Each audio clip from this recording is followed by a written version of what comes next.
1 Samuel 18வது அதிகாரம் 1வது வசனத்திலிருந்து வாசிக்கிறேன்.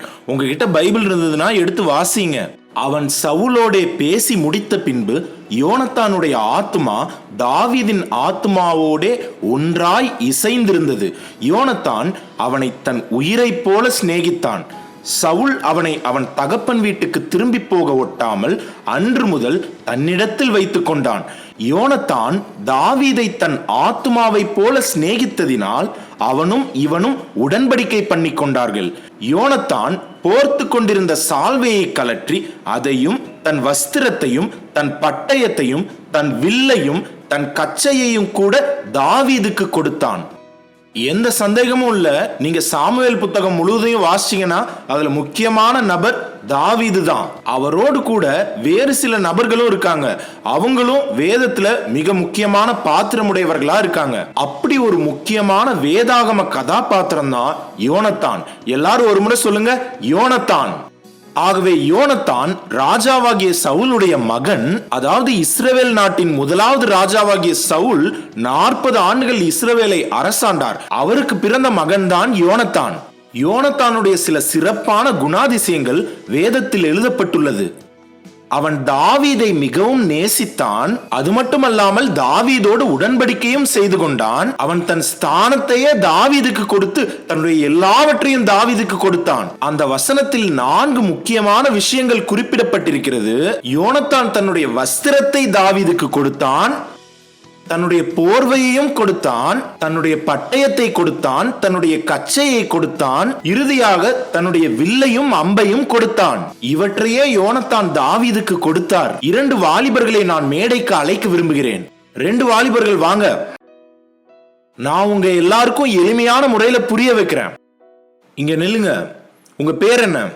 தீபக். தீபக், வண்டர்ஃபுல். உங்க பேர் என்ன? ஜோயல். ஜோயல். என் கூட தீபக்கும் ஜோயலும் இருக்காங்க.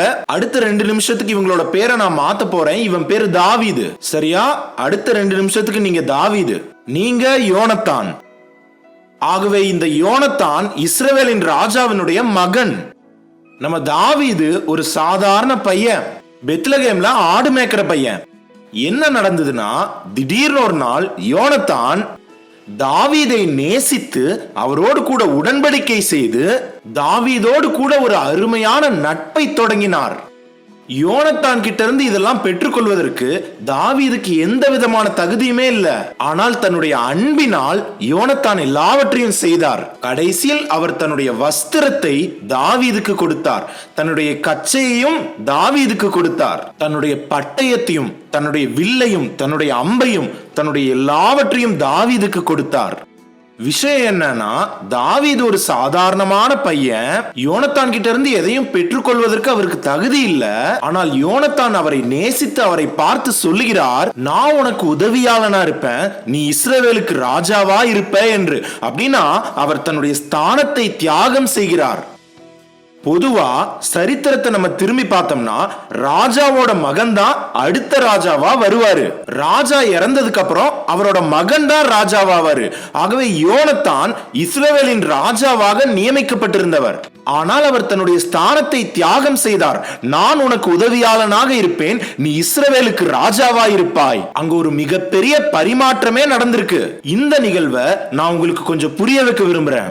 யோனத்தான் இயேசு கிறிஸ்துவுக்கு அடையாளமாக இருக்கிறார். தாவீது நமக்கு அடையாளமாக இருக்கிறார். அந்த மாதிரி நாம வேதத்தை வாசிக்க ஆரம்பிச்சோம்னா நம்முடைய வாழ்க்கையை குறித்து ஆண்டவர் வைத்திருக்கிற திட்டத்தை நாம் புரிந்து கொள்ள முடியும். யோனத்தானும் தாவீதும் நமக்கு முக்கியமான ஒரு செய்தியை விட்டு சென்றிருக்கிறார்கள். யோனத்தான் இயேசு கிறிஸ்துவுக்கு அடையாளமாக இருக்கிறார், தாவீது நமக்கு அடையாளமாக இருக்கிறார். கவனிங்க, யோனத்தான் தன்னுடைய ஸ்தானத்தை தியாகம் செய்தார். கல்வாரி சிலுவையில என்ன நடந்தது? இயேசு சிலுவைக்கு போக வேண்டியவரா? இல்லை, அவரே மகா பரிசுத்தர். அவர் சம்பூர்ணமானவர், தீங்கு நினையாதவர், களங்கமில்லாதவர். ஆனா அவரு உங்களுக்காகவும் எனக்காகவும் கல்வாரி சிலுவையில மரித்தார். அவர் தம்முடைய ஸ்தானத்தை நமக்கு கொடுத்திருக்கிறார். வேதம் சொல்லுகிறது, தேவன் நாம் யாவரையும் கிறிஸ்துவுடனே கூட உன்னதங்களிலே அமரச் செய்திருக்கிறார். ஹல்லேலூயா. நாம சிலுவைக்கு போகணும், இயேசு சிங்காசனத்துக்கு போகணும். ஆனா கல்வாரி சிலுவையில என்ன நடந்ததுன்னா ஒரு அழகான ஒரு அருமையான பரிமாற்றம் நடந்தது. இயேசு கிறிஸ்து சிலுவையை எடுத்துக்கொண்டு நமக்கு சிங்காசனத்தை கொடுத்திருக்கிறார். Praise the Lord. அதைத்தான் யோனத்தான் தாவீதுக்கு செய்தார். யோனத்தான் தாவீதை நேசித்தார். தாவீது ஒரு சாதாரண ஆடு மேய்க்கிற பையன் தான். ஆனா யோனத்தான் தாவீதை நேசித்தார். தாவீது யோனத்தானை நேசிக்கல, ஆனா யோனத்தான் தாவீதை நேசிச்சாரு. அதைத்தான் வேதம் சொல்லுகிறது. அவர் முந்தி நம்மிடத்தில் அன்பு கூர்ந்தது நிமித்தம் நாமும் அவரில் அன்பாயிருக்க கடவோம் என்று. தேவன் நம் ஒவ்வொருவரையும் நேசிக்கிறார். அவர் உங்களை நேசிக்கிறார். யாருமே நேசிக்க முடியாத அளவுக்கு உங்களை நேசிக்கிறார். ஆகவே இயேசு எவ்வாறு நம் ஒவ்வொருவரையும் நேசிக்கிறாரோ அந்த மாதிரி யோனத்தான் தாவீதை நேசித்தார். அது மட்டுமல்லாமல் யோனத்தான் தாவீதோடு கூட உடன்படிக்கையும் செய்து கொண்டார் என்பது குறிப்பிடத்தக்கது. இயேசு நம் ஒவ்வொருவரோடும் கூட உடன்படிக்கை செய்திருக்கிறார். அவர் சிலுவைக்கு செல்வதற்கு முன்னதான ராத்திரியிலே அப்பத்தை எடுத்து திராட்சை ரசத்தையும் எடுத்து, இது என் இரத்தத்தினால் ஆன புதிய உடன்படிக்கை என்று நம்மோடு உடன்படிக்கை செய்திருக்கிறார். என் இரத்தத்தினால் ஆன இந்த புதிய உடன்படிக்கை ஒரு நித்திய உடன்படிக்கை என்று சொல்லுகிறார். ஆகவே இயேசு நம் யாவருடனும் உடன்படிக்கை செய்திருக்கிறார்.